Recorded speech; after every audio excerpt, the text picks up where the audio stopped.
여러분 안녕하십니까? 이어서 강원 뉴스입니다. 삼척시가 수소타운 기반시설 기술 개발을 위한 실증 지역으로 육성됩니다. 국토교통부는 삼척시를 수소 연구개발 특화도시로 선정하고 내년부터 4년간 166억 원의 국비를 지원해 친환경 수소에너지 도시로 발전시키겠다고 발표했습니다. 이 사업은 신재생 에너지 등으로 생산한 잉여 전력을 수소와 전기, 열로 저장한 뒤 필요할 때 사용하는 시스템을 구축하는 게 핵심으로 연료전지 발전을 통한 전기 공급, 수소버스 도입, 수소 충전소 설치 등을 주요 사업으로 추진합니다. 플라이강원이 저가 제주 노선을 취항하면서 기존 원주 제주 노선의 탑승률이 상당한 타격을 입을 것으로 예상됐는데요. 강원도의 분석 결과 탑승률이 오히려 높아진 것으로 나타났습니다. 김진아 기자입니다. 지난달 22일 첫 운항에 나선 플라이강원. 지난 24일까지 양양 제주 노선의 72편을 운항했고 2만 6천여 석 가운데 약 1만 9천 명이 이용해 71%의 탑승률을 보였습니다. 오전 출발 좋은 시간대에 하루 2차례 왕복하는 저가 항공이 취항하면서 원주공항의 탑승률이 크게 타격을 입을 것이라 우려됐지만 실제로는 그 반대였습니다. 강원도가 플라이강원 취항 이후 원주공항의 운항 실적을 비교한 결과 원주 제주 간 탑승률은 86.6%로 작년 같은 기간 71%보다 15.6%나 증가한 것으로 나타났습니다. 플라이강원이 2만 6천 석을 공급했음에도 탑승률은 더 늘었고 하루 2회 왕복 증편 운항했던 하계 기간보다도 7.1% 높았습니다. 그동안 이제 원주공항 인근에 그 청주공항이나 다른 지역으로 가시던 분들도 이제 원주공항으로 이제 많이 좀 이용한 걸로 좀 나오고 있습니다. 이는 영동 지역 탑승 수요가 양양공항으로 분산되면서 여유로워진 원주공항의 좌석을 단체 여행객이 채웠고 3월부터 10월까지 증편 운항에 따른 홍보 여파가 이어지고 있는 것으로 보입니다. 또 하루 일정을 꽉 채워 짜던 여행 패턴도 최근 휴가 확대 등으로 여유롭게 바뀌면서 가까운 원주공항을 선호하고 있습니다. 예전에는 무조건 좋은 시간만 해서 짧은 시간에 빨리 갔다 오려는 그런 거를 선호하던 그런 여행 스타일이 변해지는 거죠. 하루를 더 투자해서 편하게 이동할 수 있다는.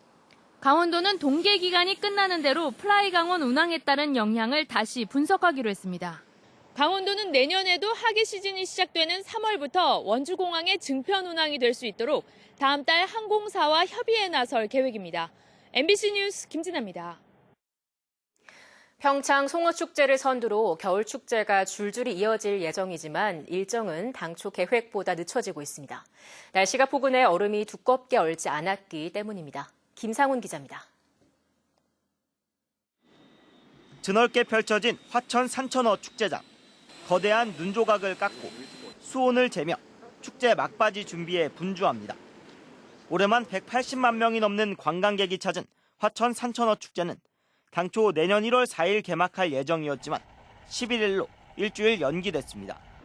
너무 포근한 날씨 탓에 얼음이 두껍게 얼지 않았기 때문입니다. 많은 사람들이 함께 이곳에서 낚시를 즐기려면 적어도 얼음 두께가 20cm는 돼야 하는데요. 지금은 평균 13cm에 불과한 상황입니다. 결국 안전을 최우선으로 고려해 축제를 연기했습니다. 또 안전이 최우선이라고 생각하거든요. 그러니까 안전을 확보하고 그다음에 관광객도 오셔가지고 많은 인원을 집어넣을 수 있도록 저희가 한 일주일 연기하게 됐습니다. 얼음이 제대로 얼지 않아 산천어 축제가 연기된 건 3년 전인 2017년 이후 이번이 두 번째입니다.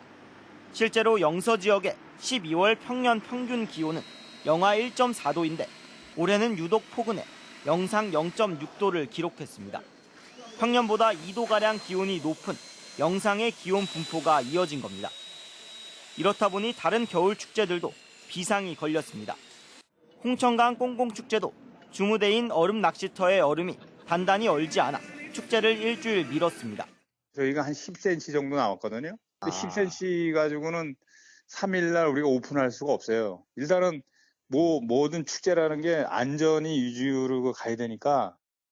겨울 축제를 준비하고 있는 지자체는 축제장에 얼음을 두껍게 얼릴 매서운 추위를 기다리고 있습니다. MBC 뉴스 김상훈입니다. 동해시는 묵호등대와 연계해 스카이밸리와 해상 보도교량 등의 관광시설 설치를 추진하고 있는데요. 스카이밸리 사업은 순조로운 반면에 해상 보도교는 인허가 문제로 좌초 위기에 놓였습니다. 김용호 기자입니다. 골짜기 사이로 공중 전망대 공사가 한창입니다.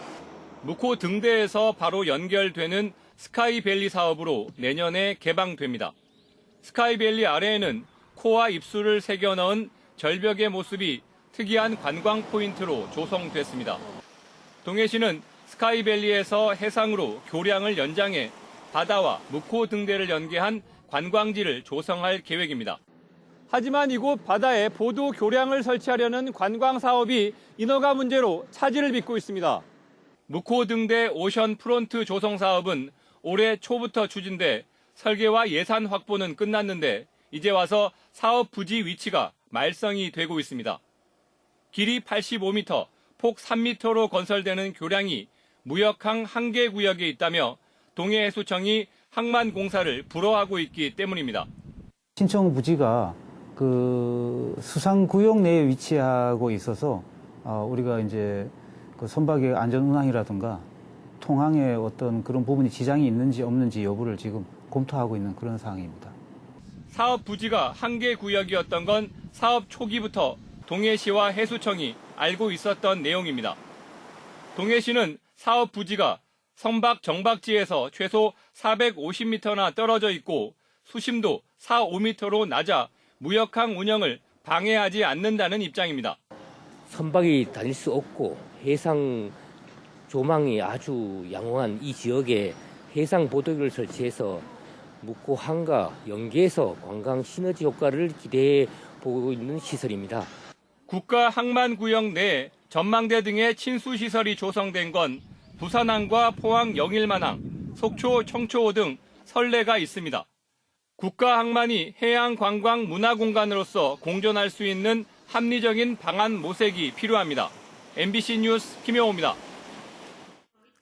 새해 강원도 교육청은 공교육 책임성 강화를 위해 공립유치원 취원율을 50%로 확대하고 공립유치원 33학급을 늘립니다.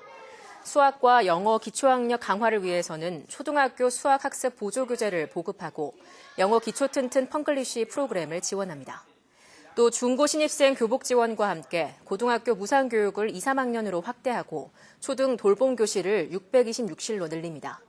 이와 함께 교실 내 자치 혁신교육인 행복 더하기 학년을 50개 유치원과 학교에서 운영하고 66개 학교의 내진 성능을 평가해 보강 공사를 진행합니다. 횡성군 서원면 석화리에 추진 중인 대규모 리조트 사업이 내년 3월 이전에 착공될 전망입니다. 횡성군은 드림마운틴 관광단지를 조성 중인 마리엔 리조트가 지난달 워터파크에 이어 최근 가족호텔과 레지던스에 대한 건축 허가를 받아 관광단지 조성 승인 유효 기간인 내년 3월 이전에 착공할 것으로 내다봤습니다. 드림마운틴 사업은 179만여 제곱미터의 스키장과 호텔, 워터파크 등의 복합 리조트를 짓는 사업으로 지난 2012년부터 추진됐지만 8년째 지지부진했습니다.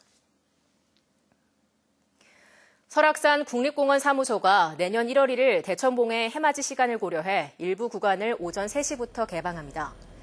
개방 구간은 오색지구의 남설악 탐방지원센터, 한계령 탐방지원센터로 대청봉을 찾는 탐방객에게 보온장비인 핫팩을 제공합니다.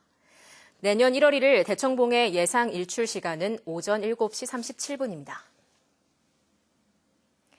원주의 대표 관광지인 소금산 출렁다리에서 신년 해맞이 행사가 열립니다. 원주시는 1월 1일 오전 6시 30분부터 소금산 출렁다리와 하늘 바람길을 무료 개방해 지역 주민과 관광객들을 대상으로 신년 해맞이 행사를 개최하며 해맞이 후에는 간현 관광지 상가 번영회에서 떡국과 라면 등을 제공한다고 밝혔습니다. 소금산 출렁다리 위에서는 1월 1일 오전 7시 42분쯤에 새해 첫 일출을 볼 수 있을 것으로 예상됩니다. 정선군이 고환과 사북에 이어 부평과 신동 등의 공공임대주택과 행복주택을 건립합니다. 정선군은 북평면이 국토교통부의 마을정비형 공공주택 사업 대상지로 선정됨에 따라 모두 130억 원을 들여 오는 2023년까지 임대주택 80세대를 건립한다는 계획입니다. 또 신동 지역에는 근로자 아파트 120세대를 지어 서민 주거복지를 실현한다고 밝혔습니다. 정선군은 앞서 고안읍에 행복주택 150세대를 지었고 사북 지역에도 행복주택 150세대를 지을 계획입니다. 양양군이 내년에 도시재생 활성화 사업을 본격 추진합니다. 양양군은 강원도에 신청한 도시재생 전략계획이 승인됨에 따라 양양읍 시가지원에 중심 시가지형 1곳, 양양읍 서문리에 주거 지원형 1곳, 강해면 물치리와 현남면 인구리에 일반 근린형 2곳을 지정해 도시재생 활성화 사업을 추진합니다. 도시재생 사업 전략계획과 활성화 계획 수립 용역이 내년 상반기에 완료되면 공청회 등을 거쳐 추진할 방침입니다. 뉴스를 마칩니다. 고맙습니다.